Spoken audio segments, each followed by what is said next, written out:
Evening, ladies and gentlemen, and welcome back to another round of the GT3 League Season 8 as brought to you by the UK sim racing community on the premier sim racing platform available only on PC, and that is iRacing, of course. And today marks round 2 of the 12-round calendar, and we are here in Japan at the Twin Ring Motegi circuit for what is expected to be perhaps a slightly quieter round with a good number of drivers signing out from this round and declaring it as a drop round, but still a highly exciting one given that this circuit is a little bit of an unknown compared to most of the circuits on our calendar. It's not a circuit that's normally raced out on the international theatre compared to most circuits these days, but it is still an absolute thriller of a circuit and perhaps one that is heavily understated by comparison with its peers. It is the case, of course, as well that today marks the first sprint race round of the series, and that means, of course, compared to last week's season opener where we had 90 minutes of racing action and 2 pit stops on the cards, today we're looking at a single pit stop within a 40-minute race, and therefore that means the pressure is on our drivers to perform better in qualifying and then try to make the way through the order as quickly as possible,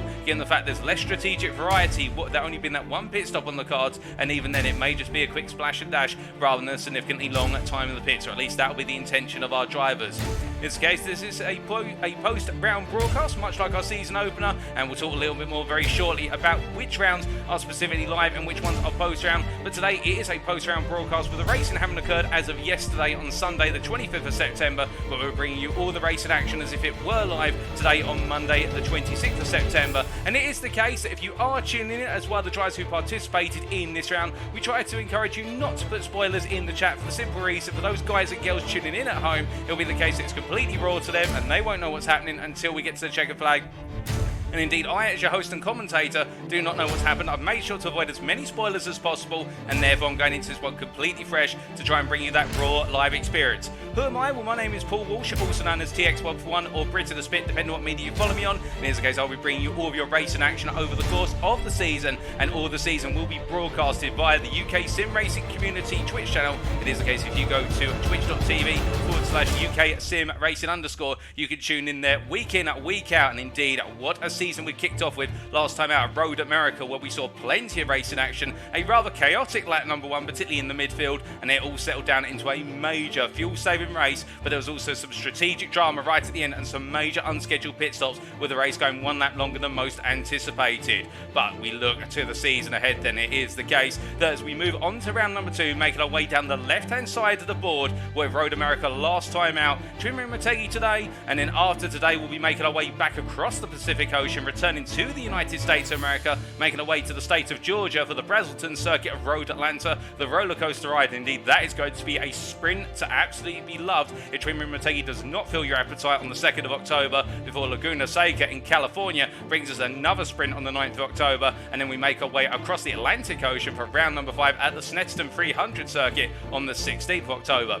We'll then be making our way over to Spain, staying in the European continent, staying within a singular continent outside the United States for some time. And it'll be the case we head to the Circuit de Barcelona, Catalunya for the second feature race round on the calendar on the 23rd of October, before then making our way immediately into the second half of the season at the Oschersleben circuit on the 30th of October for round number 7, and it will be the case that broadcast will be live. It will be played back on the following Monday, but it will be the case that I in the commentary booth will be there watching the race as it actually unfolds rather than on an iRacing replay file, and therefore it'll be completely raw live, and we also have access therefore to replays of the action that we do miss on camera, something of course that I know you guys and girls absolutely love. And we should point out that whilst the majority of the rounds are not going to be live in terms of the broadcast, we are doing everything we can to potentially look at revising the schedule to bring you more than just 3 rounds live later on in the season. But as soon as we hear anything about that, we will let you know as soon as possible.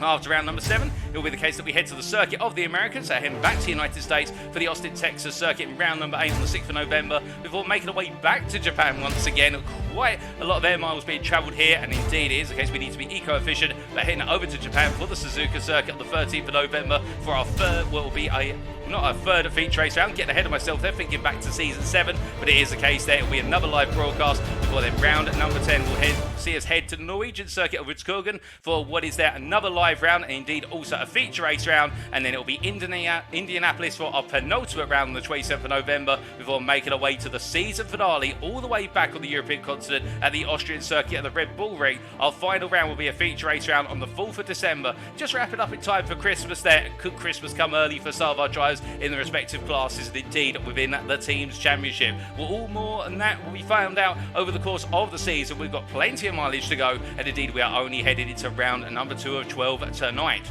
But as we head into this round, it is the case we look to our circuit, and we are going to be racing at the Grand Prix layout of the Twin-Wing Motegi circuit, and located near the town of Motegi in the Tochigi prefecture of Japan. This circuit, made up of 14 corners, is a rather odd circuit, because when you look at it based on the circuit map provided to us by simracingwiki.com, of course thank you to them as always for their brilliant circuit maps, it is the case that this circuit does look to have one central theme, and that is it's a lot of hairpins separated by strengths of varying length, and you'd be right there. In the fact, the run from the start-finish line up to turn 1 sees our drivers go for a double right-hand apex at turns 1 and 2, which is effectively extended hairpin before charging down another straight to turns 3 and 4. A double left apex hairpin before they make the way out, but the difference is you'll notice that turn number 4 is slightly more open, it's more convex in its nature compared to the more concave turn number 3, and that means we start to see the corners open up and those average apex speeds start to increase. The run out of turn 4 then sees our drivers make the way down the straightaway up towards turn number 5, a much sharper hairpin turn number 5 before they head underneath the oval bridge, of course, of the fact that it's a conjoined Grand Prix circuit and oval that runs over the top of the circuit, but also connects to the main pit lane of the Grand Prix circuit, something which is very unique to this circuit, in fact. And as our drivers make their way under the bridge, they'll then head into the sweeping section that is turns 6, 7 and 8 before heading into another hairpin at turn number 9. Survive all that, they'll make their way up towards turn number 10, another hairpin, and it is the case then they've got the longest straight of them all, with the fact that runs all the way down to turn number 11. It's effectively the pit straight for what is the west layout of the circuit, and as they make their way into turn number 11, a downhill right-hand hairpin before they make their way underneath the oval once again, another bridge they go under, through the double left at turns 12 and 30 before snapping it to the right-hander at 14 to complete the lap and start it all again. What it means is there being so many hairpins and so many straights connecting the corners together, we can expect some very bold moves on the brakes at this circuit, which was originally envisioned and built by the Honda manufacturing company and opened in 1997. And whilst it is the case this circuit was originally envisioned in order to help Honda get closer to American IndyCar and enable them to do their R&D in participating in IndyCar, it is the case that this circuit is a mainstay of both domestic and also international series, including Super GT and MotoGP, and that's why it's on our calendar for the GT3 League Season 8, because whilst it's a bit of an unknown circuit, it is one that does very well in shaping up some fantastic racing action. But as our drivers get ready to go racing, of course, it is the case that we look over to the circuit, and as we do here, let's take you through our schedule for tonight in round 2 of the GT3 League. In the case times in British Summer Time or Universal Coordinated Time +1, that's UTC +1, it'll be the case that just under 8 minutes time, we'll be going into the qualifying session at 10 minutes in what is a closed qualifying session or a lone qualifying session as it's officially known on iRacing, and that means compared to last week where you saw all of our drivers, 50 plus drivers out of the circuit and over the course of a 15-minute qualifying session having an unlimited number of laps to put in their best possible qualifying time. Instead today, all of our drivers will have an isolated instance of the circuit, so each driver out of our 30 plus drivers taking part, in fact 39 drivers to be precise, will have the circuit to themselves in the qualifying session, and they'll be able to put in their best possible laps, and we'll get to see the perspective of what is Alex Hill as he takes us around for his qualifying laps, so we'll get to see how the Porsche driver in the gold class gets it done here at the Motegi circuit. After that, and indeed at 4 laps there, or 15 minutes in all, but we expect it to last about 10 minutes, we'll be making our way over to the grid for the formation of the grid for the sprint race. Our one and only race on the schedule for tonight, 40 minutes of racing action, and that will kick off at approximately 8:10 this evening. But as our drivers get itching to go here, you can see in the background, it's quite a misty circuit here today, given the fact we're almost midday local time, but indeed a high track temperature in abundance there of 35 degrees centigrade, a lower ambient temperature of 26 degrees centigrade, and also quite high humidity at 55%. That means it's going to be an interesting combination, and tyre wear could become a factor as we go deeper into the race. And given the fact in these sprint races our drivers typically do not change tyres, it may mean those tyres start to become very loose, particularly on the likes of the Porsche 911 as they go deeper and deeper into the race duration. position. But as we wait to see how the drivers head to qualifying, it is the case in this final warm-up session. We can see that at the very top of the time tower right now is Alex Hill, albeit on a lap which is only 40 seconds in length, and I do believe that is a glitch on our timing tower. He was able to cut his way across from the exit of one of the corners when he was aborted, going out on a practice session to making his way straight back to the pits. But it is the case our fastest driver currently is Paul Busby, who is currently on a 1:48.75, and indeed not too far behind is Jacko Taylor there, currently in P2, the Platinum driver. And of course, after what was a fantastic season opener, the big focus is on the driver who carried on from where he left off last time out, and that was Jonathan Hitchin in the number 21 car. Of course, our overall championship winner and our Platinum Drivers' Championship winner of Season 7. He did not leave anything up to chance at Road America. It was very close, to be fair, over the opening 70 minutes or so of the race, but in the end, Hitchin was able to break away and pull off another win in his tally, and he's looking to continue that tonight, of course, given the fact that it's going to be fast, it's going to be furious. But the one big name who fell by the wayside after doing very well qualified and really taking it to task versus Hitchin was Callum Reed-Garton. And whilst he's not currently in the pit lane or turning out on the circuit, we will need to keep our eyes on Callum Reed-Garton. We know he's a very fast driver based on just round number 1, and could he potentially sneak a win tonight, given the fact we've been hearing in the pre-practice sessions he's been looking very fast. Indeed, he's just leaving the pit lane right now, and here is the privateer in the 22 machine as he makes his way on out to the pit lane. We also saw another conversation point from Road America. The Porsche 911 did seem to be the optimal car based on the current balance of performance in iRacing. What this being an open setup series, the only constraints are the current balance of performance regulations, which iRacing has in place, but otherwise our drivers could have set up the car to their chosen desire. And you'll notice as we go into qualifying that the lap around here is a very flat lap. There's very little in terms of elevation change, or if there is an elevation change, it's actually very gradual, and that means our drivers will not have to worry as much about the elevation changes or the undulations in the corner unsetting the car. This is a circuit where you can push the car quite aggressively, and therefore we may see the Porsches really do start to come in their own stride. After Road America saw a number of Porsche drivers lose it towards the end of the given lap, particularly in the run out of turns 12 and 13, but here today at turns 12 and 13 we won't be seeing that, although we do have some nasty switchbacks, particularly the run through turns 7 and 8, which may unsettle the rear of the car if it's mid-engine rear wheel drive. But as our drivers continue to make their way on around here, not long to go, we do say hello there to what is... Excuse me, we do say hello there to what is Buzz Races. We also say hello to Heavenlies, also Joe Zarkos RSR. We also say hello to John Eddowes there, and well, we also see there in the chat, I do believe that is Hate Fury 101, Matrix 4701, and we've also got, I believe, Licky Dog and UK Sim Races official Twitch channel also tuning in. It's great to see you all here. Also Solace 1450, and well, absolutely Rampack there I can see in the Twitch chat. And do not be shy, if you're tuning in, feel free to say hi if you have the amenities to do so. It is the case. Everybody is welcome here at UK Sim Racing, and we don't bite. Well, I can promise you I don't bite, and I'm sure the guys in the chat don't bite either. And I hope you've all had a great start to your week, and you can cap off what has been your Monday to kick off the week with some fantastic racing action. But as our drivers get set here with only 2.5 minutes to go, it is the case looking a little bit further down the order. One driver who had a very difficult session, of course, last time out of Road America was the driver of David Larson, albeit I don't think actually Larson's in attendance today unless I'm mistaken.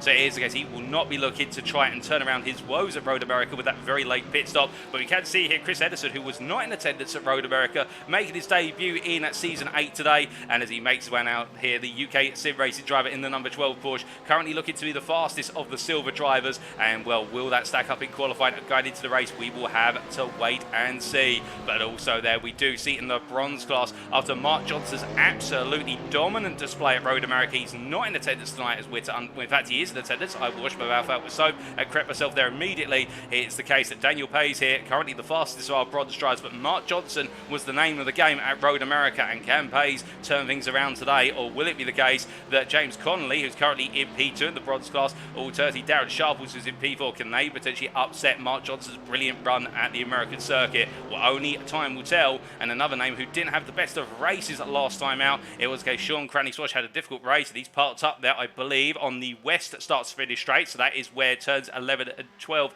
no, sorry, turns 10 and 11 come together. But Sean Cranny Swash just parked up right now, and I think just waited to go racing here. Peter Cox, meanwhile, making his way on around in the 68 UKSR pink machine as he heads on around and looking quite comfortable. As he heads on around the corners here, it is the case with our teams all now taken to the circuit and getting ready to go. There's a lot on the line, of course, in terms of the Teams Championship, given the fact we saw the Symphony Racing teams in particular have the lion's share of points last time out, and will they get to have that again here today? We will have to wait and see. But as they make the way on around right now, we have not got long to go. And whilst we do have a brief moment whilst we're waiting, it is the case, if you're tuning in right now, and indeed you've been a regular fan of UK Sim Racing, and you're wondering how can you potentially give back to the community, it is the case that you can support UK Sim Racing via a quick way, and this is via our affiliates. Now, what do we mean by that exactly? Well, UK Sim Racing is affiliated with multiple sim racing and real-world motorsport companies, including Swelly Omeda Sim Racing Coaching, Race Anywhere, and Demon Tweaks. And if you head to our website, that's uksimracing.co.uk, and indeed the website's on screen right now, it is the case that there is a page on the website, and you can see that in the top left corner there, labelled as discount stroke affiliate links,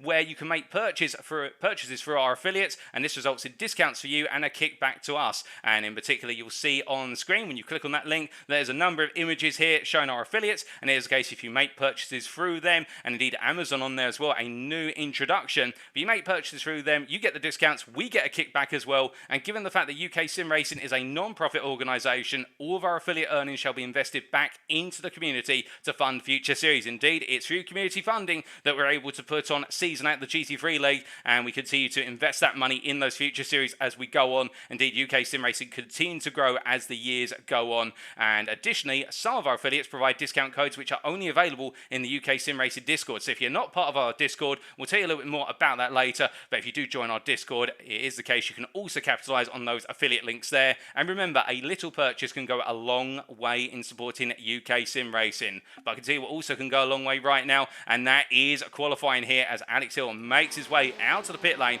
and on to his initial warm-up lap here. He'll have 4 laps, and indeed he's already made his way there through what is turn number 5 as he now heads into the sweeping section of turns 6 through to 7 and 8 as he's on a warm-up lap, and as he heads on around here. We can see a number of you there mentioning there is a little bit of quiet audio in the background. We'll do that and let us know if we can get that fixed at all. We will see what we can do whilst the broadcast is ongoing, but that may be something we have to look into for the purposes of the round number 3 broadcast. But if there is any feedback or whatnot, or anything you'd like us to tweak at all, we can always do our best to accommodate here as Alex Hill makes his way up towards turn number 10 at this point in time. But as he does here, it is the case he'll be looking to take it nice and easy on this out lap, get the tyres up to temperature, get those brakes nice and warm as well, and then he'll go on the offensive for his first flying lap. Of course, they get 4 flying laps, our drivers, and as he makes his way all the way down towards turn number 11, we say good evening to Jeff Griffiths there, who is a first-time chat viewer there in the Twitch chat, and good evening to you, Jeff. I hope you're doing well. And as Hill makes his way through turns 11, 12, and 13 very shortly, in fact, he's come for 11, now onto the bridge and into 12 and 13, we ride on board with Hill as he takes us around for his first flying lap of this close qualifying session. So making his way out of the corner and heading up towards turn number 1. We bring the circuit map up in the top right corner of your screen as he charges up towards the right-hander of 1, looking to his left-hand side for his brake marker, and braking just before the 50-metre ball, coming all the way down from 5th to 2nd gear, letting the car roll out before bringing it back to the right-hand apex there at turn number 2, and now exiting and charging down towards turns 3 and 4. Similar format here as he makes his way down, brings the car over to the outside, looks to his right there for his brake board and sees the 50-metre board and breaks it all the way down from 5th gear to 2nd gear. And as he rolls and out here, notice how the turn 4 apex is more open and gradual, and that means he can be more aggressive on the throttle and less aggressive on the steering input as he now heads down towards turn number 5. Heading into the braking zone for turn 5, slightly downhill this braking zone, so he has to brake a little bit earlier, about 70 metres, comes down to 2nd gear as he exits out the corner, in fact 1st gear there he decides, and as he makes his way out now under the bridge and flat out through turn number 6, up to 4th gear, building up the speed, now getting ready for the switchback at turns 7 and 8, into left-right combination here, braking at that 50-metre board, down to 3rd gear, takes plenty of apex curve at 7, brings the car to the middle for turn number 8, as he exits on out here, now brings the car immediately over to the right for the turn 9 hairpin here. A very tricky hairpin this one, you'll notice it's a very tight apex and you want to clear that apex curve as early as possible, get rotated, point the car and squirt the throttle, and as he heads up towards turn number 10 here, having the brakes just before the 50-metre board, and as he rolls his way in down to the slowest corner of the circuit, down to 1st gear, exits out the corner, you can see the traction control there flashing as he got on the power a little bit too soon, and now making his way all the way down the west start-finish straight, with turns 10 through to 11 it connects, and as he heads down down towards turn 11, a downhill braking zone, the most prominent downhill braking zone of them all, and as he brakes there around the 75 metre mark, coming all the way down to the right-hander before rolling it underneath the oval bridge, through turns 12 and 13, through the double left here, but watch how as he comes through 13, he has to straighten the car up for turn 14 and bring it immediately to the right-hand apex, and through second gear, up the gearbox he goes to the end of the lap, and what's it going to be for his first maiden lap in this qualifying session? Well, it's going to be from Alex Hill.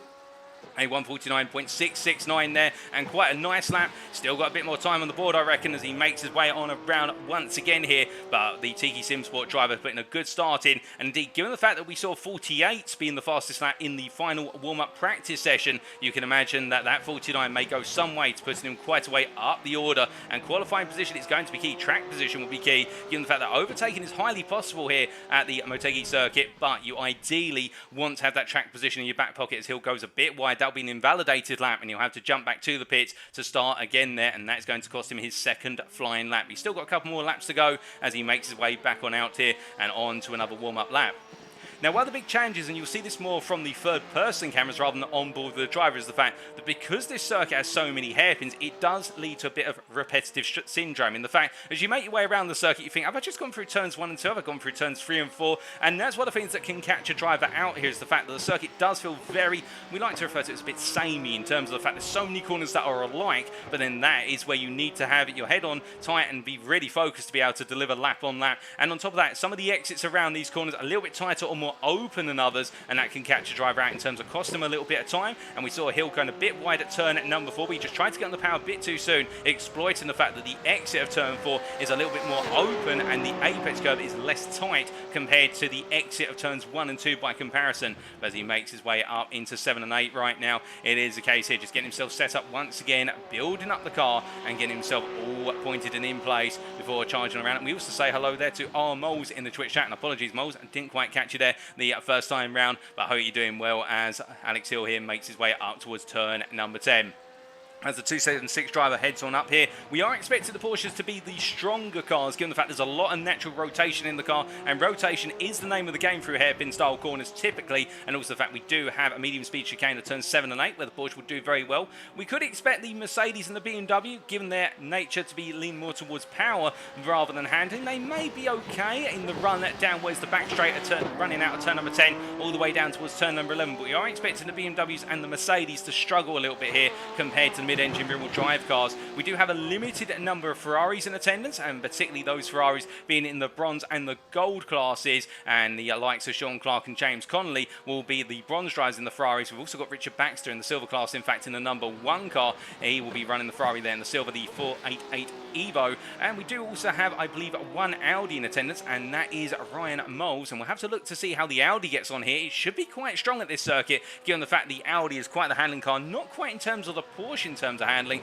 but still it's got quite a bit of rotation in that rear end, and also it's got that belter of an engine, that V10 engine. But as the flat 6 of the Porsche here, Alex Hill makes his way through turns 3 and 4. It is the case down in subsector 1 as he heads towards the end of subsector 2. There have been 6 subsectors around the circuit, and as he heads up towards what is turn number 5 there, he's gone green, personal best in subsector 2, and as he rolls his way on out here, notice how he's trying to use as much of the road surface, indeed the exit curves now, to carry every little bit of speed from corner to corner. 1 to 2 mile an hour extra from corner to corner could be very beneficial in the long run. It could give you a couple of attempts in pocket, and as he makes his way out of turn 7 into 8 here, you see just gradually nursing the car through that direction change. It looks absolutely planted there, but I can tell you, as we saw from the onboard earlier, having to work the car, and as he makes his way up through the turn 9 hairpin here, gets on the throttle nice and early and continue to improve his hill as he makes his way up towards turn number 10.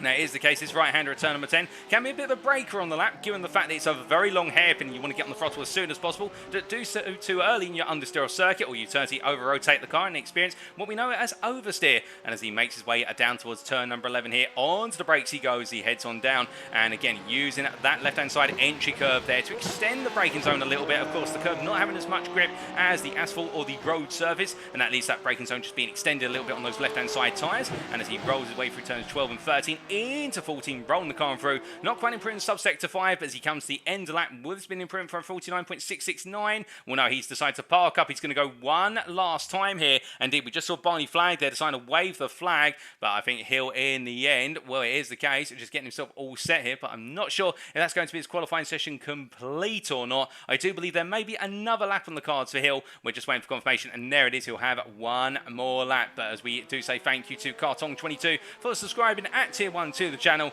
And thank you, Cartong. Hope you're doing well here as we're seeing Alex Hill come to the end of his qualifying session now. And one more lap on the cards. But as he makes his way on around here, it is the case, getting himself set up. You may be sat there at the moment wondering, can you sign up for any upcoming UK sim racing leagues or events? Well, we have some good news in that regard, because what if we told you that it is the case that for only £4, you can enter a pair of special 90-minute multi-class endurance events featuring the GT4, TCR, that's the Touring Car Racing, and MX5 car classes. That's right. We at UK Sim Racing love multi-class, and what better way to show our love than hold two special events on Wednesday the 28th of September and Wednesday the 9th of November. That first event's coming up very soon at Daytona Road Course, and the latter one being at Brands Hatch Grand Prix Circuit. If you're interested, then follow the following instructions. If you're an existing league driver with UK Sim Racing, then the sign-up channel is available in our Discord already. Sign-ups are open anytime and have been for some time. If you are not an existing UK Sim Racing league driver, so set 2 there, you can see that you just need to firstly join the UKSR Discord. That's a key requirement. You can't go racing with us unless you're part of our Discord. Then you need to head over to our website, that's uksimracing.co.uk, visit the appropriate league page, which will take you to a sign-up and payment page, and just follow the instructions carefully to avoid disappointment. Indeed, sign-ups still open for both events there, and 2 90-minute races available for only £4. Whether you're an MX5, a TCR or a GT4 class driver, there's something for everyone. Indeed, a lot coming up in the future at UK Sim Racing. But speaking of what's coming up, we do see here is the case that Alex Hill is now coming up to his final flying lap at the circuit as he's made his way on around for one more warm-up lap, and he'll have it all to do on this final one as he heads on around. And as he does, we ride on board what is the car of Alex Hill as we just try to cut to what is the, I believe it is on the gyro, and he heads down towards turn number 1. As he charges on downhill, we'll have to wait and see if there's any pronounced differences now where he tries to be a bit more aggressive on this lap compared to the previous lap as he rolls away at turns 1 and 2. No real change there, in fact, as he heads up towards turn number 3. But as he rolls his way on through here, of course, he'll look to try and brake as late as possible for each of these corners, go for late apexes in order to just get the speed coming on around. But down in subsector 1, heads towards the end of subsector 2 as he exits out of turn number 4, and as he rolls his way on out of the corner here, does look as though Hill at this point in time really on the push. He does improve there in subsector 2, so he is going for gold here. But as he rolls his way through the right-hander there of turn number 5, takes a little bit of grass at quarter exit. The car just a little bit wide. He's got to be careful of that. He will be able to carry the speed initially, but too long on the grass, and that's going to unsettle the car as he makes his way up into the chicane. You can see they're down in subsector 3, again the fact he went a little bit wide at turn number 5, and as he rolls his way through turn 7 and 8, heading up towards turn number 9, coming all the way into the heavy braking zone here. And well, how's he going to do it? He points the car right in the middle of the apex there, exits out very nicely, and that was very swift as he now heads up towards turn number 10. He's looking a better improvement in the lap now as he comes into subsector 4, personal best. As he heads through turn number 10 here, again pointing the car right at the apex and then exiting out there absolutely full throttle and belts it down the back straight here towards turn number 11. And as he comes on down onto the brakes very shortly, we'll have to wait and see what he'll achieve here. Well, he's up in subsector 5, only 4 more corners between him and his final qualifying lap. And what will it be as he comes through the last couple of corners here? I think it is going to be an improvement. It's going to be tight, but as he heads on around here to complete the lap, heading through the last 2 corners here, needs to hook these up nicely. And in fact, just about hooks it up perfectly there and heading to the line. It was 49.669 previously, and as he crosses the line there, well, it is the case. He does improve by what is there a couple attempts to a 49.640, in fact, by a couple of hundredths, and that is his qualifying session complete. And we'll be back very shortly, ladies and gentlemen, to head into the gridding process for the race.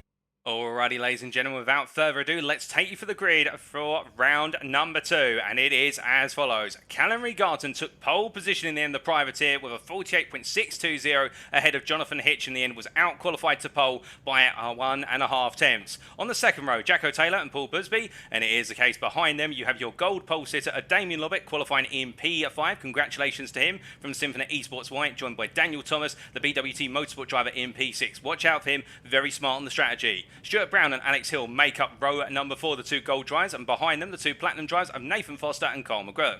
Ryan Moles and Martin Tillin on row number 6, followed up there by Joshua Pratt and Sam Sherwood on row number 7. Chris Eddersford takes silver pole there for UK Sim Racing P15 ahead of Jeff Griffiths P16, and then we have Billy Mann and Sean Cranley Swash on the 9th row behind them.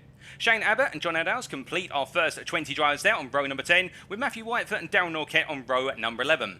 Joel Amos and Peter Cox on row number 12, followed up by row number 13, Daniel Pays, who takes pole position in the bronze class. Congratulations to him, ahead of Ryan Williams P26. Jeremy Grant and Murray Luca on row number 14 there, ahead of Paul Davey and Casper Brockner, and see how close the silver drivers are there in the mid-pack for the silver class. Some brilliant battling lies ahead for them, there's no doubt about that. And then we have behind them on row number 16, Tyson Melinda and Colin Patterson.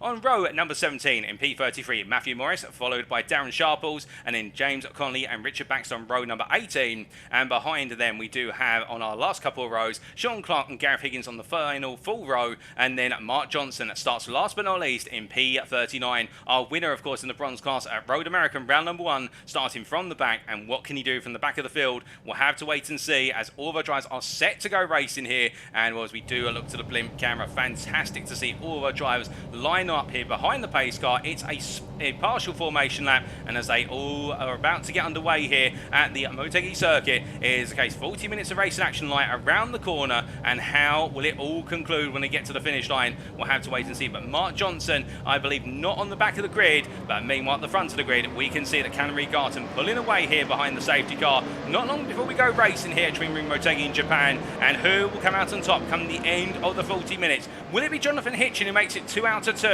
in the first 2 rounds, or can Callum Regarton put behind him what happened at Road America after a brilliant qualifying session here today and still a win away from pole position? We're heading up to the last couple of corners, and we wait for Callum Regarton to take us to the green.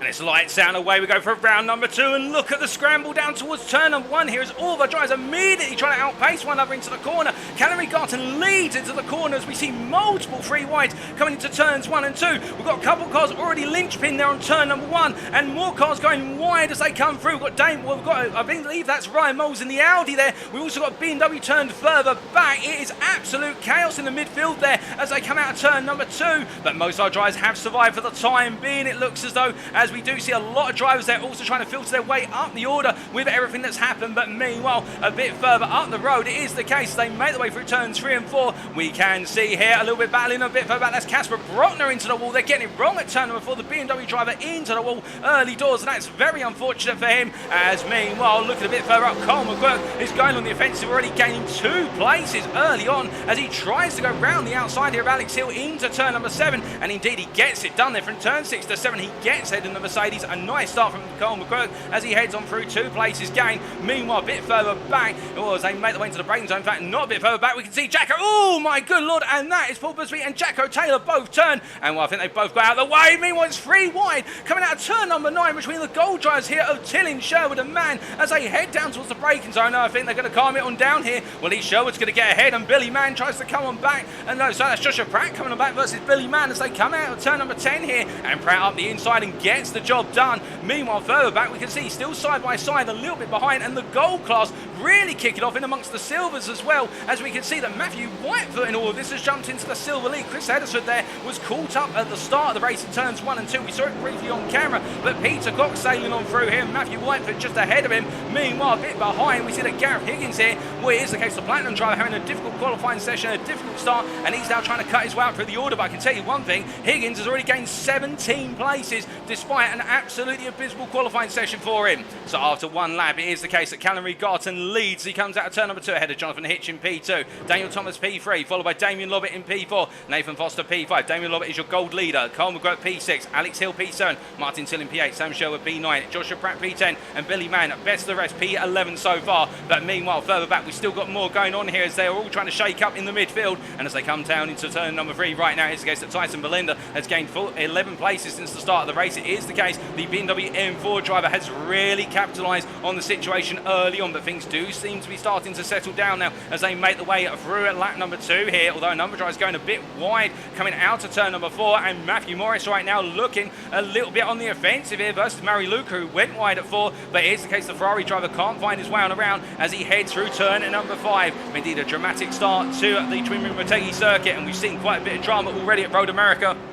And the drama continues here today. But meanwhile, a little bit further up, we've got off circuit. That's Jeff Griffiths. Well, something has gone very wrong for Jeff Griffiths, and he's gone to the gravel there at turn number 7. And well, he's going to roll his way back on through right now. But as he does here, we look to Tyson Belinda, who are looking to try and get it right there at turn number 9. Gets it completely wrong and almost understeers off the circuit. And that's Colin Patterson, who says thank you very much. He's going to go around the outside for Tiki Sim Sport Toa as they head into turn number 10. And he rolls his way nicely on through there and picks up another place as the silver driver ahead of his silver P. He's now up into P2 in the silver class, P21 as they head down the back straight. But as they come charging on down, we look from them to a little bit further up the field, and we look at Sam Sherwood here, who's trying to put the pressure on what is there Martin Tillin, and behind that's Joshua Pratt, who's also trying to follow him through as they roll the way through 13 and 14 and to the end of another lap. But I can tell you right now, whilst at the front of the field things have calmed down, we've still got multiple drivers in very close proximity as we head up to lap number 3, and Ryan Williams in particular here going around the outside of what is Tyson Valenda on the exit of 14. Well, you don't normally do that, as we're in that Paul Davies been involved in an instant as they head down towards turn number 1 here. Tyson Valenda's being passed by Murray Luca as well. You can see Murray Luca going around the outside for Symphony Esports Black, but Valenda defends hard here, and as they make the way through the double right, is it going to be the case that Luca emerges ahead, or will it be Valenda? Well, Valenda's on that inside now, he's on the outside here, and Luca's coming on through, and I think it's the case Valenda's going to have to back out this one as we're hearing that Busby's into the pit lane with damage to the car.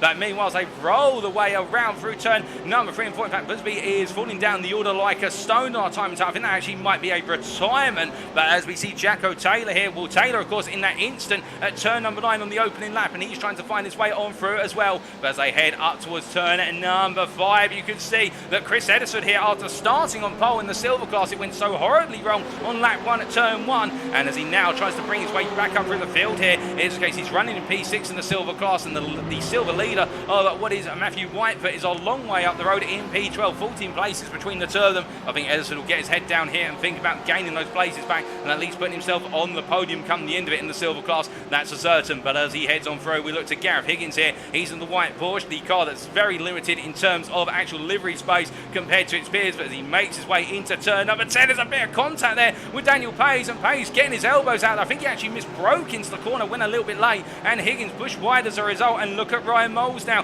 thinking about an opportunity here. Is the gold driver in P19 battling with drivers in a different class, but still enjoying the racing for BWT Motorsport as he heads down into turn number 11, but he's not close enough to capitalise, and instead has to wait his turn as he makes his way out of the corner and towards the end of the lap. But meanwhile, we are hearing that Sam Sherwood's had a major moment at turn number 14, and it's gone very wrong for Sam Sherwood as he rejoins, but he rejoins on the racing line. Everyone has to go round him. There's nowhere else he can really rejoin, to be fair. And as he heads up to speed here, well, Sherwood loses multiple places, and you can see that Daniel Pays here trying to find his way past what is Higgins.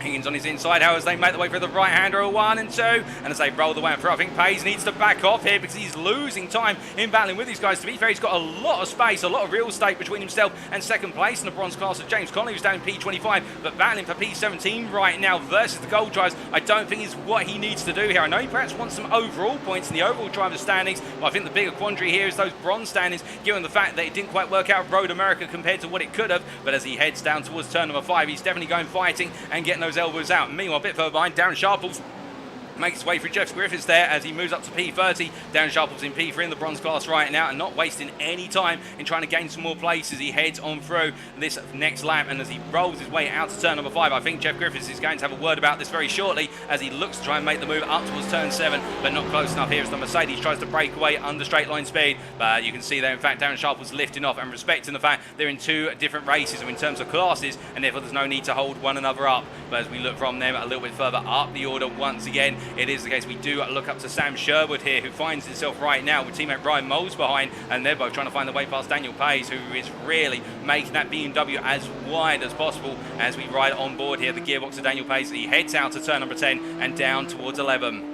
Then charging on down here, of course, with them all being in the same machinery. Well, Daniel Payes and Sam Sherwood in particular, it comes down to setup and driver as well. And as they make the way into turn number 11, in no real change at the moment. Of course, what Sherwood can try and do is do a little bit of fuel saving, but does he want to really confine himself to the back of Payes for such a long time? Because we expect the pit stops will normally be somewhere around the 18-minute to 28-minute mark in the races. Meanwhile, rejoining there very briefly is a Ferrari that's gone wayward. I believe that is the Ferrari of Matthew Morris. But meanwhile, Payes was off throttle slightly, and Sam Sherwood go look up the inside here. Well, he's not going to waste any time with Sam Sherwood. We're hearing that Jacko Taylor's into the pits with damage to the Porsche. The Platinum driver dropping down the order on the timing tower on the left-hand side, and Sam Sherwood gains the place over Daniel Payes. They come out of turn number 2. You can see Payes pulling over to the outside here, and Brian Moles staying as close as possible, and that Audi just does not have enough grunt versus the BMW to be able to look up the inside into turn number 3. But as they make the way through the corner, we look from them to Daryl Norquette, who a little bit further up the road right now is under pressure here from Gareth Higgins, and these two in the Platinum class both battling for position. They're battling for P6 in class, P15 overall, and Norquette in the UK Sim Racing Mercedes there. We can see a bit of a crumpled front end on the right-hand side from the driver's perspective, and that's a sign of him being caught up in the damage earlier on. Indeed, the carnage at turns 1 and 2, and the fact that right now he's got Gareth Higgins who's trying to scythe his way on through, and Gareth Higgins, of course, starting from the back of the field effectively, gained 22 places already, and is starting to add even more to that list of places he's gained as he looks to try and find his way past Daryl Norquette. As they make the way up towards turn at number 9, here's the case that Higgins gets close, but not close enough, and he's got Sam Sherwood for company behind now. And I think Sherwood at this point is saying, well, don't take your time, because I want to come on through as well, as they make the way up towards turn number 10. But behind them, Payes under pressure here from Moles, as Moles looks to go around the outside now. This is going to be brave from Ryan Moles. If he can hook it up on corner exit here, he could have the run all the way down towards turn number 11. Look how close he is in the draft as we ride on board here with Ryan Moles, getting it from the driver's camera perspective, embedded inside his helmet camera, as he makes his way down towards turn number 11. He's going to look up the inside onto the brakes, and here he goes as he heads up the inside. And this is a critical move for Ryan Moles if he wants to get him through, but Payes does not back out here. They go too wide into turn number 12. Moles is made to try and cut back into 13, but he just can't find his way through, and Daniel Payes is really proven to be a thorn in the side of anybody who wants to get into P18. But as they come out turn 14 here, I think Payes has made an error, and Moles is going to try and draft his way past as they head up towards turn 1. But again, Payes on the inside as they head into 1, and Moles outbrakes himself into the corner. It's straight lines on,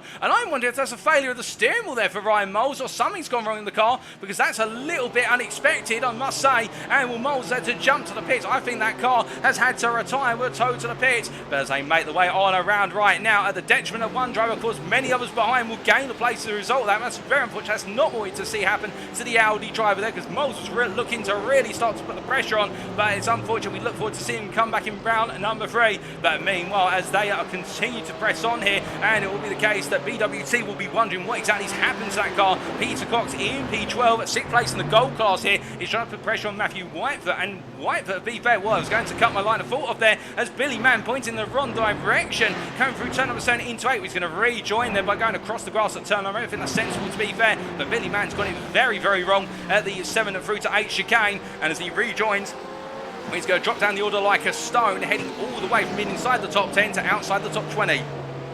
As he makes his way back up to speed, we can see from him to Darren Norquette here. Darren Norquette, the UK Sim Racing driver, has still got Gareth Higgins behind him, and whilst there is some damage on that Mercedes, and I think that aero's really hurting the car's performance through the corners here on the straights, it's still a straight line beast as he heads down towards turn number 11 right now. Not under enough pressure here from Gareth Higgins, although Higgins is getting closer and closer with every iteration of this back straight, but he's just not close enough to be able to force the move. And indeed, that turn 11 right-hander is such a tricky corner to overtake him, because it looks so inviting when you look up the inside, but the problem with it is it's a slightly cambered corner in terms of it's nicely cambered down towards the apex, and on top of that, being on the outside, it's where all the the grip of that corner is. It is not a grippy surface on the inside, and that's why we've seen time and time again already when drivers have gone for the move there, they've really got to get themselves ahead under braking, otherwise it's too wide through the corner, and normally the driver on the outside has it all set up for the run through 12 and 13. But as Norket continues to hold off here, Higgins and Sherwood, we look from them up towards the leaders, and in particular to Carl McGurk here, who's running in P6.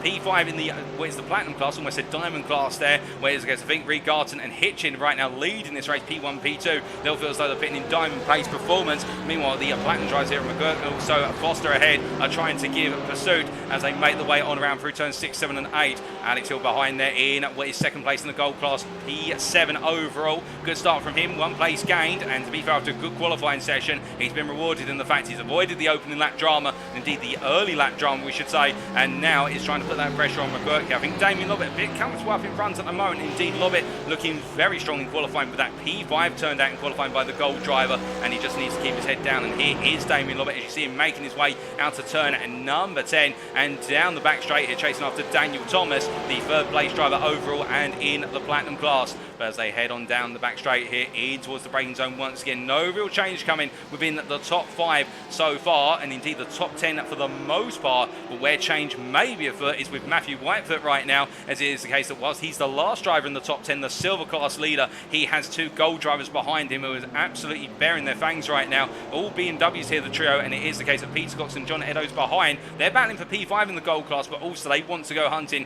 after the likes of Pratt, Tillin and Hill who are a bit up the road. As meanwhile, Eddowes into the pits there, and I think that might be for an early pit stop to go for an undercut. And indeed, we did see in Season 7 some drivers dare to do their pit stops really early on in the sprint races, some of them pitting around the 11-minute mark, although they had to do fuel saving to the very end. But Eddowes comes on in, and could this be an attempt at a major undercut? I think it could really work for Eddowes if he nails the pit exit and puts in the next 5 to 6 laps as qualifying laps. He may make the jump as he's already leaving the pit lane as I look out my commentary box window. But as our drivers roll the way on or out right now, it is the case we can see that Daniel Pace here continues to frustrate everybody behind him. He's now got Colin Patterson on the list behind, and Colin Patterson at this thing, if he's not initiating the ways of Daniel Pace, he will be very shortly. But to give credit to Daniel Pace, he does not have to give up position, and there is an overall points championship as well as a class championship, and Daniel Pace is definitely enjoying the race, and I think he's also trying to show these silver and gold drivers what's what. If he's a bronze driver, he doesn't feel like he's a bronze driver. He's putting his elbows out there amongst the rest of them. But looking a bit behind them, we see Jeff Griffiths here putting some pressure on James Connolly down into turn number 5, and as they roll the way through the corner, Jeff Griffiths looked up the inside there but not quite able to make the move on the Ferrari driver as James Connolly holds him at bay in the battle for being inside the top 20. They're battling for P20 to be precise, but as they roll the way through turn 6 and up towards 7, I think James Connolly at this point keeping his head down, to be fair, and looking to do his utmost. And in the number 46 car, I do wonder where James Connolly, his choice of colours here are inspired by Valentino Rossi, of course the doctor from Motegi, having recently moved over to what is the GT World Challenge for this year, and indeed a guest star there, but racing and putting in some absolutely brilliant performances as well. I'll have to try and speak to James Connolly afterwards to see whether the number 46 and the colours on the car mean anything related to MotoGP. But that's beside the point right now, as meanwhile we look back to Darren Norquette, who's trying to go around the outside of what is Darren Sharples as they make the way through turn number 10, and Sharples gets a little bit of oversteer on corner exit, and Norquette gets a better run out the corner here now. Has he got enough momentum in the run down towards 11? Gut feeling says yes. He's just got to be bold on the brakes here as they head on in, and well, the Platinum driver's going to try and get on through, and to be fair to Sharples, he leaves the door open and doesn't really try to pin Norquette to the apex. And as we hit the paces into the pits and Griffiths in as well, we see more drivers dive into the pits early on. We see Darren Norquette on in, and I would imagine there's going to be some repair work as well as this early stop. But meanwhile, everybody else stays on out, looking a bit further up the road. Meanwhile, Matthew White here going to the silver leader, P10 overall. It is the case he's still got Peter Cox and Shane Abbott behind. Abbott has in fact fallen back a little bit there as they make the way out the corner. Abbott making his debut today for Verano Motorsport here in the run down towards turn number 5. The privateer, of course, Verano Motorsport not entering as an official team in this series as I'm to understand it. But as he makes his way on through, well, the big question, of course, is what happened to Sean Cranley Swash earlier on. Well, I think he was caught up in the lap 1 instance. In fact, he's all the way down in P35. But as they make the way on through at this point, we do look from what is here our driver, Shane Abbott, all the way down to John Eddowes here. And remember, Eddowes went for that very early pit stop, but he's come out behind Paul Davey as they make the way down towards turn number 5. And this is not what the TG Sin Sport tyre driver wanted. He went for the undercut, and indeed Paul Davey has yet to pit. But the thing is, Eddowes is close to the driver in front, but if he can't find his way through and find his way through soon, then that P24 he currently sits in could really become his place that he returns to the field when everybody's done their pit stops, albeit perhaps that's a bit of hyperbole, but the point is he will not be able to get the gain that he wanted earlier on when being caught up in that charge after the top 10. And you can see Paul Davey there, he doesn't have to do anything other than keep the car on the racing line right now and just keep pushing on in the number 37 car as the privateer as he heads up towards turn number 10. He's trying to target Ryan Williams in front of him, as Ryan Williams is now the next driver to try and find his way past Darren Sharples, the bronze driver just in front, and Ryan Williams getting the better exit out of 10, but can he make this count when it matters most in the run down towards 11? Of course, Sharples will have the tow of Baxter in front, and that is in front of him P36 Richard Baxter, who was caught up in the early lap drama. But as we see here, Edos looks up the inside, trying to get David to outbrake himself into turn number 11.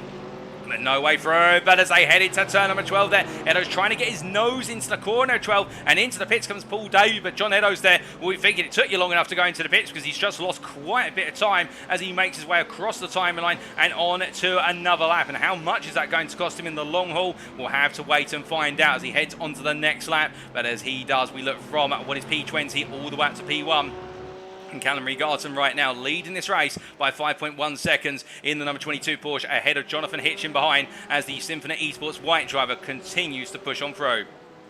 But the question is, of course, with Callum Regarton seemingly setting the pace. Indeed, the last lap from Callum Regarton, the only driver in the 49s, so 49.93, whereas everybody else in the 50s or higher. I think Callum Regarton is just running this one off into the distance on pace. And if he doesn't put a foot wrong here, I'm going to put the money out there already. I think Callum Regarton could be on course to take the victory here, given how strong that pace is. But of course, we don't know what Hitchin's got planned. We do know that he does a lot of fuel saving. Hitchin, naturally, even if he's up front, he finds a way to make that fuel tank last forever. And well, Callum Regarton will have to respond to that, as meanwhile we look from where's our top two to our P4 driver here, our gold leader Damien Lobbett, and he is gradually closing on Daniel Thomas as they make the way through turns 12 and 13. To be fair though, Thomas is matching Lobbett for pace. It's not as though it's a huge gain, only a couple of hundredths lap on that, but Lobbett is creeping a little bit closer, and he is also starting to feel that distant toe off the back of Daniel Thomas as they come across the timing line there. And behind, there's Nathan Foster completing the top 5 overall, indeed P4 in the platinum class right now, and he's had quite a quiet race, the Simam Racing driver. Of course, didn't have the quiet race he perhaps wanted at Road America. Things didn't go quite to plan,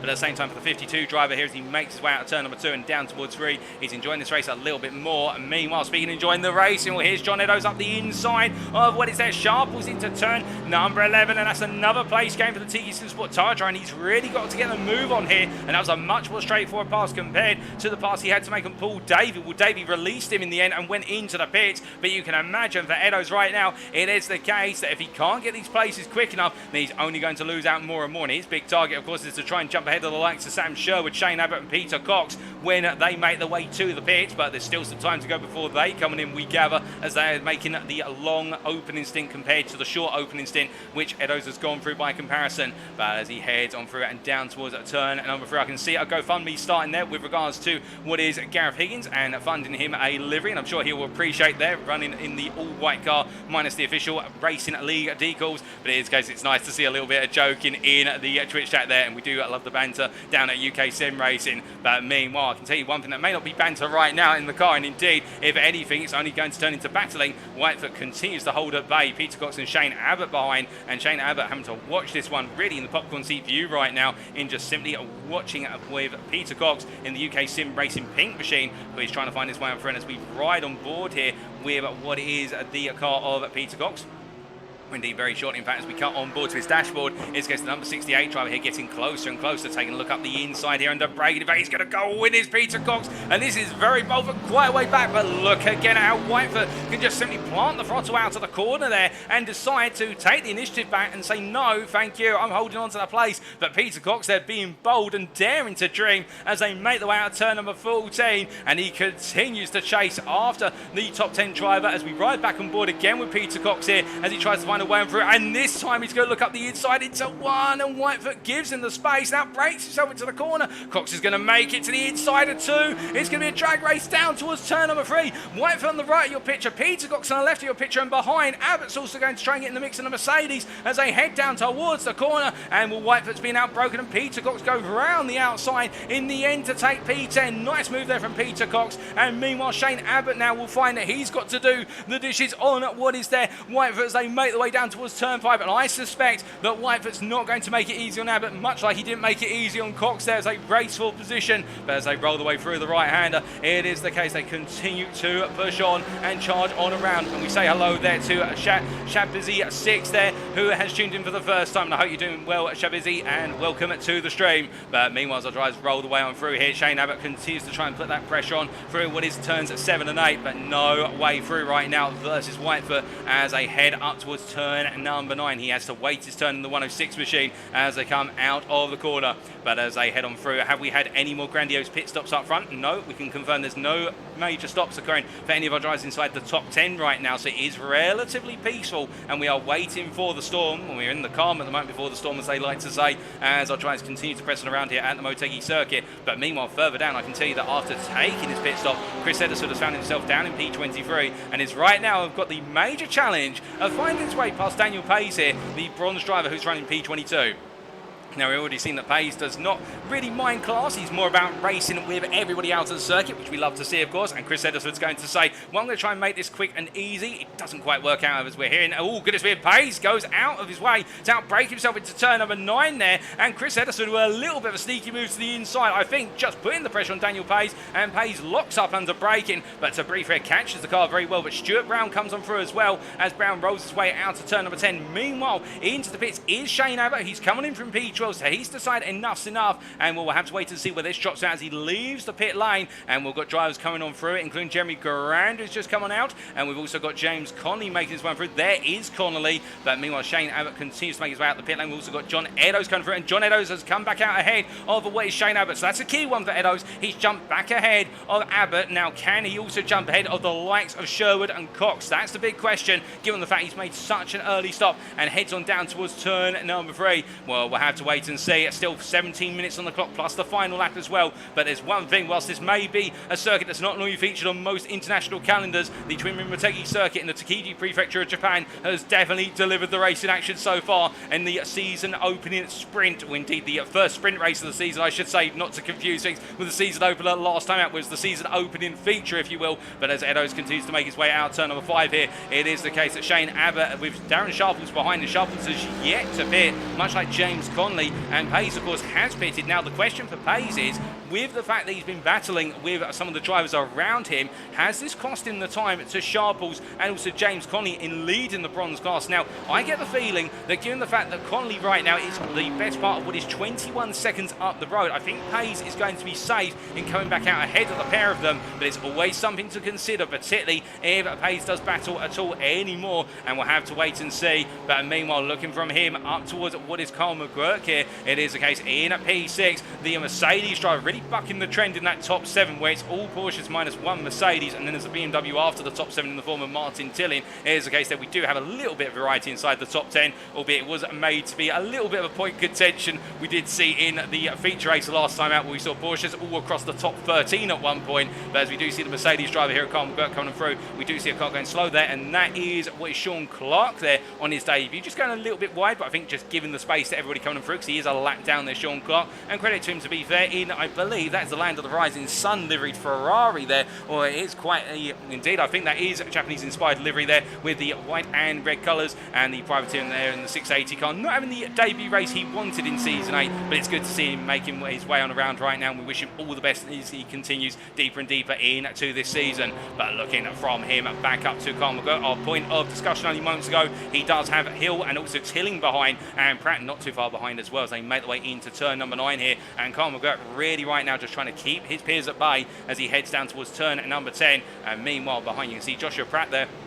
Fell a little bit off the back of Tilling earlier on, but now he is closing up as they go deeper and deeper into this opening stint. And of course, it's who's going to pull what is the aces out of their sleeve and essentially reveal their true hand at the point of this race as they make their way down towards turn number 11. We could have some of these drivers dive into the pits very shortly, and whoever dives in will then really kick off the initiative with regards to the rest of the drivers in this group, in terms of they have to push harder on the next lap to try and will be overcut the driver who's come on in, or conversely, do they all stay out in here and nobody goes into the pit lane? lane? Well, we will see as they make their way through. No one in the 4 makes their way into the pit lane there. They all decide to stay on out here, so nobody wants to pull the trigger early. And indeed, we are still waiting for our top 16 to take a pit stop, and we will see just exactly where they all fit back into the flow once those pit stops are done. We've only got 14 minutes left here. We've not got long there, so those pit stops will be coming soon. And the big question is, how far can John Eddowes make his way up the grid? His next target is James Conley here, having made the earliest scheduled pit stop of them all, 13 minutes into the 40 minutes. And can he make major ground over the course of this second stint where he's had to push every lap here in that BMW M4? And to give you an idea of his lap times, he is matching the pace of what is our top 10, but he is not outpacing them at the moment, and this may go the way he does not want it to go as he looks up the inside of Conley here into turn number 1. Conley's not going to fight this, to be fair. I think Conley respects the fact that Eddowes is a pit stop ahead, and therefore there'd be no point in fighting. And as they make their way out to turn number 2, in this case Eddowes now moves up to P16, but as they head on through and down towards turn number 3, we can see just a little bit behind Shane Abbott as well after that pit stop, trying to close up to Conley, and indeed Eddowes as well as they roll the way into turns 3 and 4. And Abbott, to be fair, if he can just keep this pace up, there's no reason why he can't come back out once all the pit stops are complete exactly where he was when he came into the pits, if not a little bit ahead, given the fact he's shown a very consistent run of form. That last lap of 51.29, that puts him on the same pace as the top 10 right now. We're P6 through to P10, lapping in the 51.1s to 51.2s, so the skies are looking good for Shane Abbott as he makes his way into turn number 6. But as he rolls his way on through, we look from Abbott down to Tyson Valenda. And well, Valenda was, of course, the big focus of attention early on in the race when he was battling hard, and also found himself a little bit out of rhythm compared to his peers around him. But in this case, the silver driver now in that P6 silver class position at P25 as he rolls his way out of turn number 5. A little bit of latency error there, but that's been resolved. And as he rolls his way down through the right-hander at turn number 6, chasing after Darren Norquette. Of course, these drivers have both taken their scheduled pit stop, so it is one of those situations whereby they'll need to make the passes via circuit overtakes rather than strategic overtakes, indeed if a mistake happens on circuit. But as we look from Tyson Valenda, a driver outside the top 20 to a driver firmly inside the top 20, it's Murray Luca who makes his way into the pit from P14. As he comes on in, is the case our second place driver in the silver class. Well, he will be dropping some places, we do imagine, as Jeremy Grant comes on through, having already, well, in fact, Grant has yet to take a pit stop, the American driver for BRM Racing, and we will see when he takes his pit stop and where he comes out versus Luca, who's already made his way on out. As we see there, is that Shane Abbott having a bit of an oversteer moment coming out to the final corner. Indeed it was, and Abbott almost into the wall there coming out the final corner, having to catch the car at the last moment, but a nice catch there from the number 106 driver as he rolls his way through the double right-hander. But we look from him to Martin Tilling, and Tilling now under pressure here from Joshua Pratt, who we ride on board with as he gets on the offensive versus Tilling. And I think a pit stop's on the card soon for Joshua Pratt because he's now bearing his fangs. He looks into turn number 9, and you can see there Tilling not knowing where to put the car, whether to leave it in the middle, bring it over to the right, or bring it to the inside. But he puts it firmly right in the middle of the road there. And as they make their way out towards turn at number 10, well, Joshua Pratt will be getting closer and closer. And if he gets close enough, he'll be given that recommendation on the back of Tilling's car to subscribe to both the UKSR Twitch and YouTube channel, which you guys and girls tuning can do as well. Sneaky advertising there, but Joshua Pratt won't be looking at that. He'll be looking at his way to get on through as they head down towards turn number 11. And as they come into the braking zone here, Pratt backs up. He can't really look for the move. We've seen time and time again, just it does not work into turn number 11 going up the inside. You have to try and get the momentum out 11 to get the run into turns 12 and 13. As Jonathan Hitchens into the pits and Pratt and Tilling are both in as well at the same time. And I think Pratt will be a little bit frustrated at that, and the fact that they've gone for the same strategy, and now it all comes down to who has the faster stop of the two. Hitchens in, and as he makes his way on out of the pit lane, well, he's still parked there at the moment. It's pit stop season in the top 20. And Hitchin comes on out, and where does he come out? Well, he comes out in P6, absolutely firmly in control of that P6 position. Nobody close to him at this point in time. Meanwhile, what's happening between Pratt? Well, Pratt has already left the pit lane. He's got ahead of Tilling, and as he makes around the pit lane, well, you can see Carmichael has held on to track position in the end in what is P7, but Pratt has jumped Tilling in the pits. It was a very quick round of pit stops, and Pratt makes the jump, and now he's got to go on the offensive. Meanwhile, that's a Ferrari coming through, and Morris, who's a lap down in P32. What about John Eddowes here? He comes up through and takes the place of what is Sherwood, and Eddowes is up to P11 into P6 in the gold class. He has reinstated his positions from earlier on, but he's a little bit off of Peter Cox by 3 seconds behind, however, Matthew Whitefoot, where in his case Whitefoot has come out behind when it's Eddowes when all is said and done, and he's got Gareth Higgins behind him, and Higgins is continuing to strip places out of people even in the pits. It's the case there that Gareth Higgins has jumped up to what is P13, now 25 places gained since the start of the race, and Gareth Higgins may not have qualified well, but I can tell you one thing, he has gained more places than everybody else in this race by a significant margin. The next highest is 14 places gained by Peter Cox, but Higgins has flown all the way through. Meanwhile, we look from P13 to P1, and into the pits comes your race leader, Callum Reed-Garton. Now, does Daniel Thomas coming in, given the fact that Daniel Thomas is 13 seconds behind Callum Reed-Garton? He does indeed, makes his way into the pits, and Damien Lobbett rolls on him. I think we're going to see stops here for all of our drivers who've yet to pit. I think they're right at the end of that fuel tank. We've also got Alex Hill coming in. So our top 5 make the way in. Where's Jonathan Hitchin? Well, he's making his way out of turn number 11. We suspect that Callum Reed-Garton's going to come out comfortably. And well, here's Hitchin. Meanwhile, here's Callum Reed-Garton. And that is the story told in the picture. Callum Reed-Garton has just re-emerged before Hitchens even come onto the start-finish straight, and Callum Reed-Garton now is going on to lead this one to the end. But as Jonathan Hitchin comes on through, we can see a bit further behind. Daniel Thomas jumps back out in P3. What about Damien Lobbett? He comes out in P4. Nathan Foster rolls out in P5, and Alex Hill P6. But where's Carl McGurk? Here comes Carl McGurk as he heads down the start-finish straight. Now, how far ahead is Hill going to be as they get to turn number 1? Well, we follow Carl McGurk up here, and you can see the gap there is only about 1.5 seconds as they roll the way through turns 1 and 2, and Joshua Pratt's right behind. So the biggest gainer in the top 10 through the pit stops is Joshua Pratt. He's gained 1 place, but he's gained a critical place. He couldn't find his way past Martin Tilling, but as they head down towards turn number 3 and roll the way through the left-hander, you can see already Pratt is pulling away from Tilling, and he is pushing onto the back of Carl McGurk here to gain another overall place. He will not gain a gold class place there, given the fact that Carl McGurk, gold driver from season 7, now platinum driver in season 8, but you can imagine that Pratt will want to get past McGurk and then put the pressure onto Alex Hill, who's only 1 second up the road. But with time ticking down, only 7 minutes on the clock by the time these guys get through turns 7 and 8. All the battles now become ever more critical, and indeed time is really limited in supply, and we can see that for Shane Abbott here as he rolls his way out to turn number 5 and chases after Matthew Whitefoot, and Whitefoot continues to lead the silver class, and well, Whitefoot in the end benefiting from a strategic error from what was David Larson at Road America to take that maiden win in the season opener, and today it's been staying out of trouble, and again keeping it calm and collected, and he's going to potentially pick up a second win in the silver class. 2 out of 2 early doors, and that is absolutely fantastic for the 104 driver as he heads up towards turn number 10.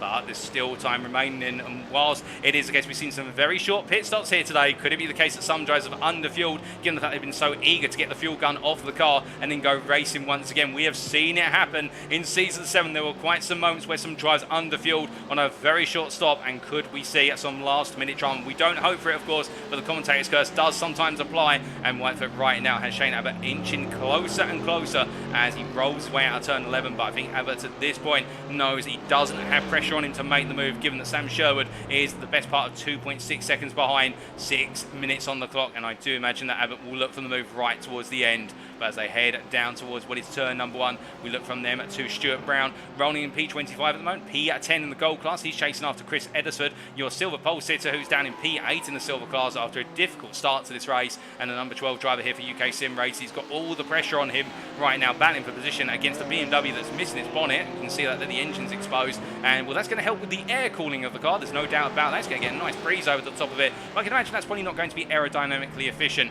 for Stuart Brown in the Simplet machine as he rolls his way out of the corner. But as he charges up towards turn number 1, he's looking for that move. He peels out to the inside here. Edison not defending hard to the inside, letting this go, and as they head into the braking zone here, Brown all the way on the inside into turn 1. Well, Edison's going to hang it around the outside, but in the end the job is done by Stuart Brown. He moves up to P24 in the final 5 minutes of the race as they tick on down. But as he heads up towards turn number 3, he can see Edison not trying to make the return move into the left-hander, and as they roll their way on through, we look from there back up to P7 here, and it's Carl McGurk holding on to that P7 position currently. As he exits out to turn number 10, the thing to note is how Pratt is getting so close on corner exit, and as we ride on the back here of Carl McGurk, the Briton rolling his way down towards turn number 11, the 888 machine. The UK Sim Racing driver at this point may be feeling as though there's going to be a move from Pratt right at the end. He won't want to lose his position as they head through the right into left, and as they do, we see Jonathan Hitchin down the time tower setting a personal best of the race at 49.596. Of course, these cars now really low on fuel as they get closer and closer to the end, and the tyres have really been worn in, so therefore the track is going to really come alive for that lap time, and drivers trying to deliver the best possible laps right at the end, because there are fastest lap points up for grabs in each of the respective classes, and Kyle McGregor right now won't be thinking about the fastest lap. He'll be thinking about what's the fastest way to keep Joshua Pratt at bay and finish this race on time. Well, to do so, he's just got to focus on delivering those lap times. And as they head up towards what is turn number 3, we hear that Sean Clark's into the pit lane once again for another stop. That's unfortunate for Sean Clark. I think it may be the case there's a bit of damage on the cold turkey. There's not enough fuel to get them to the end. We're not 100% sure, but Kyle McGregor comfortably keeping Pratt at bay for the time being, particularly on power out of corner exit. But meanwhile, we can see that Pratt's really closing up in the entry to each corner, but it's that difference, of course, of the two cars. The Porsche being the stronger car under technical nature, meanwhile Kyle McGregor and the Mercedes being stronger in terms of the power portion of the circuit. And as they roll the way through turn number 6, we again see that applied as he opens up the gap a little bit as they head into turns 7 and 8. But as they roll the way through at the chicane sequence of corners, we look a little bit further back and we can see that Gareth Higgins here trying to get another place, chasing after John Eddowes right at the end as they roll the way through 6 and up into the aforementioned 7-8 chicane. And as they roll the way through left into right, Higgins looking to pick off another place. I don't think a top 10 is going to be on the cards here to make it 28 places gained. He's picked up 26 so far. I think he can add a 27th to that tally, but Peter Cox is 4 seconds up the road, and given there's not long left in this race, only really right now as the leader crosses the timing line, we've only got 2 more laps available. I think Higgins is going to have to go some, and also it is the case that whilst he's lapping in the low 50s, he's not able to outpace the lap times in terms of getting into the 49s. We see side by side here with Eddowes. They head on down the back straight. Eddowes in the end releases the place to Gareth Higgins. I think noticing that Higgins is running a bit faster and there's no need to fight it. But as they make the way into turn 11 a bit further back, Shane Abbott still stuck behind Matthew Whitefoot, and in front of them they have got Baxter, who's a lap down in the Ferrari. But I think Baxter's going to be peeling out the way on the exit of 14. Given the blue flags will be waving, and as they head up towards turns 13 and 14 here, we'll see that materialise shortly as they come out of the corner. And can Abbott potentially use the draft here of Whitefoot in order to make the move up into turn number 1? He's going to have to come from a little bit far back as they head on through, and you can see that Whitefoot just not gaining versus that BMW in the run to turn 1. Meanwhile, Joshua Pratt versus what is here, Kyle McGregor, as they head around what we thought the battle was going to come, and it's materialised right at the end here on the penultimate lap. Pratt's going to be on the left of your pitch and McGurk on the right. They've gone side by side through turns 3 and 4, and as they head down to turn 5, Pratt goes all in on the brakes here, and Kyle McGregor, he's going to try and hang around the outside, but I think Pratt's going to get the elbow out there, and McGurk is given enough space in order to exit the corner, but Joshua Pratt gets ahead as they roll the way through turn 6 and up into 7 and 8. Now, if Pratt can nail these 2 corners, he would naturally be expected to break away, given this is the Porsche's forte to make its way through these corners comfortably. Meanwhile, we are hearing that Shane Abbott's found his way past Matthew Whitefoot in the run for P13, but we focus on the battle for P7 still, and as they roll the way through turn number 10, well, turn number 9 up towards 10, it is the case a little bit further back. We see Martin Tilley just also trying to creep into this fight and get the move on in the number 91 car, but I think it's a little too late here because he rolls his way through turn number 10.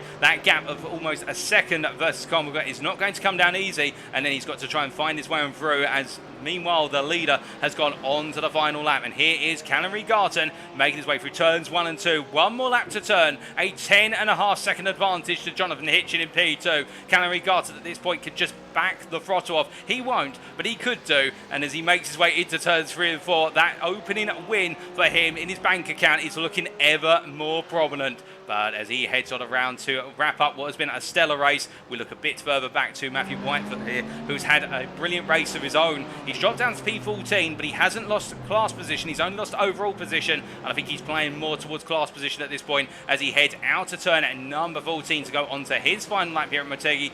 He has got Mari Luca behind him by 8 seconds, but here is Luca, and you can it gives you a relative comparison as he emerges from turn 14. It is Matthew Whitefoot who's already making his way into turn number 1, and as they head on down and around, I think Luca's going to be settling for second place right at the end as they head into turns 1 and 2.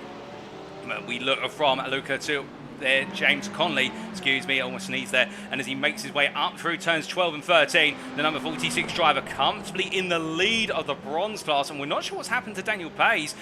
It was the situation whereby Daniel Pays was leading, but then he took that pit stop after fighting for so long, and I think James Conley has just jumped ahead in terms of digging deep and nailing the run on strategy. But I can tell you, as he makes his way onto his final lap, meanwhile the leader makes his way for the last couple of corners, and he's absolutely nailed it to the cross, put it on pole in qualifying by 1.5 tenths, and as he makes his way for the last couple of corners, Callum Regarton comes around the final corner, the checker flag waves, and Callum Regarton takes the win in the sprint at Twin Motor Motegi as he crosses the line for round number 2. Platinum an overall winner ahead of Jonathan Hitchin, who will come on through shortly to take P2 as he crosses the line. The Symphony Esports white driver gave it everything today, but it wasn't enough to catch up to Reed Garton, and it'll be Daniel Thomas who takes another podium. A brilliant drive from the BWT Motorsport driver ahead of Damien Lovett, who crosses the line, your gold winner in P4 for Symphony Esports white. Nathan Foster in P5, and then we have Alex Hill P6 ahead of Joshua Pratt P7,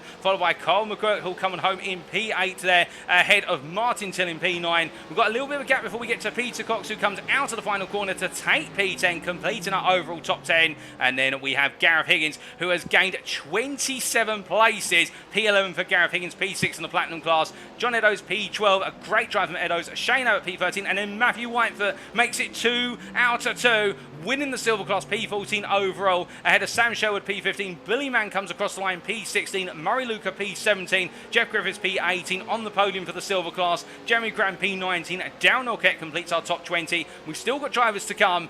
Ryan Williams will come home in P21 when all is said and done ahead of Tyson Belenda, and it will be Paul Davey ahead of Stuart Brown. We've still got Chris Edison a little bit further back. He comes from through to take P25 as he crosses the line, and then very shortly it'll be James Connolly who comes to the line, and there he is, your bronze winner in the privateer machine, the 46, crosses the line P26. That's the bronze class win ahead of Daniel Pace, and as Pace makes his way for the last few corners, he's enjoyed plenty of battling today, there's no doubt about that, but I wonder if he thinks to himself that battling may have cost him a bronze class win here at Motegi today. But still great to see from the number 8 driver getting his elbows out left, right and centre and enjoying the racing. Fair but also firm, and then Joe Amos the last driver to finish on the lead lap in P28.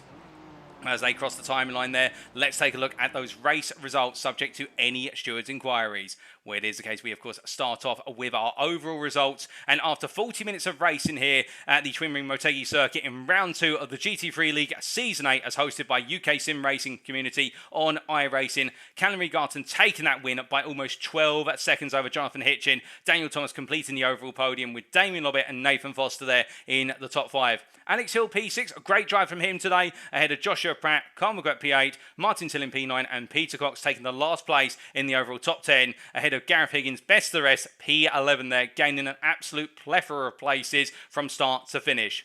But then as we come on to the individual classes, this is where the major points lie in the individual class championships, of course. We can see that confirmation of the platinum podium of Reed Garton ahead of Hitchin and Thomas, bringing up the rear on the final step. Nathan Foster P4, Carl McGuire P5. McGuire in the Mercedes doing everything he could to get the most out of the car at a circuit that hasn't gone well for the Mercedes, but the UK Sim Racing driver ahead of Gareth Higgins, and then Darren Orket finishing P7 with Jacko Taylor retiring 15 laps from finish. A difficult day for Jacko Taylor and Paul Busby out of the race very early on for Effect Esports, only turning a very limited number of laps before that retirement, 20 laps down from the finish. In fact, only turning 2 laps in the eventuality. Then we come to the gold class, and in the gold class, by comparison, we can see Damien Lobbett taking the win by 8 seconds for Symphony Esports White over Tiki Simsports Alex Hill, and the privateer of Joshua Pratt on the podium in P3. Martin Tillin not too far behind in P4 by 1.5 seconds, ahead of Peter Cox there, who was unfortunate not to try and get a little bit further up the order, but still a determined drive from Peter Cox, season finish inside the gold top 5. John Eddowes tried to make the major undercut work, and it worked to an extent, but I think it was one of those situations whereby he got caught up behind other drivers and couldn't jump further than P6 in the gold class today. Shane Abbott P7 on his debut, a solid drive from him, ahead of Sam Sherwood P8, Billy Mann P9 and Stuart Brown P10, with Joe Amos, Matthew Morris and Ryan Moles completing the gold standings. And you can see that Ryan Moles having to retire early, very unfortunate. We're not sure what happened to the Audi driver, but we did see he straight lined on at turn number 1, and I think there was a failure in the car there. Perhaps the steering rack went alternatively, the brakes completely seized on him.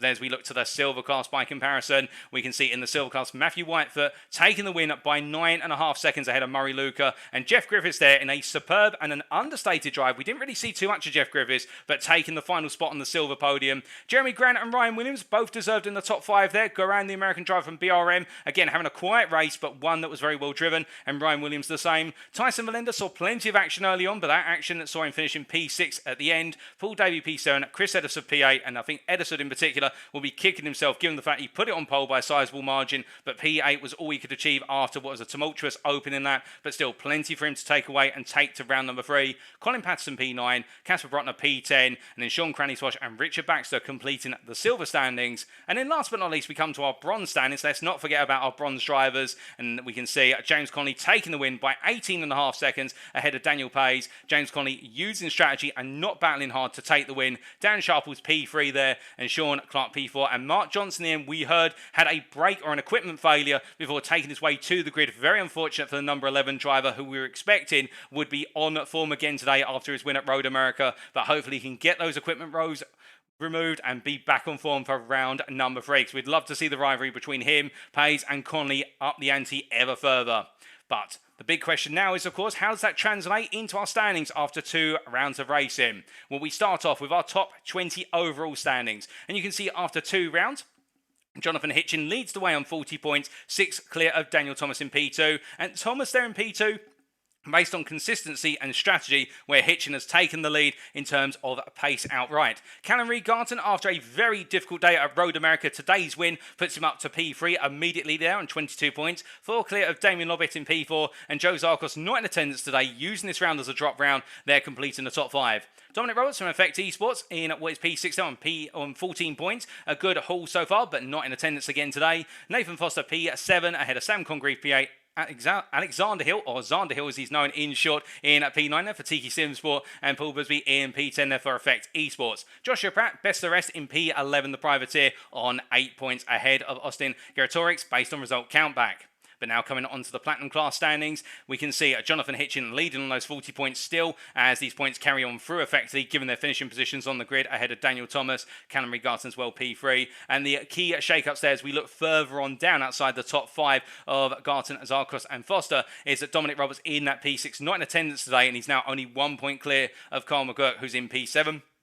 Sam Congreve in P8 dropping down to P8, not in attendance, but you can imagine that Sam Congreve will be planning to come back soon and coming back on the charge. Paul Busby in P9, a difficult day today, meaning the Effect Esports driver not able to pick up more points to go with those 10 he accreted at the Road America circuit. And then Gareth Higgins with that recovery drive, scoring 10 points on the board in round number 2, and a superb drive it was. Darren Orkett, best of the rest in the Platinum class, in P11 ahead of Austin Geratorix, Christian Saruta, Cy Anthony, Jacko Taylor, Richard Yep, Oliver Fennell, Max Furtwängler, James Vokes, and James Acklam.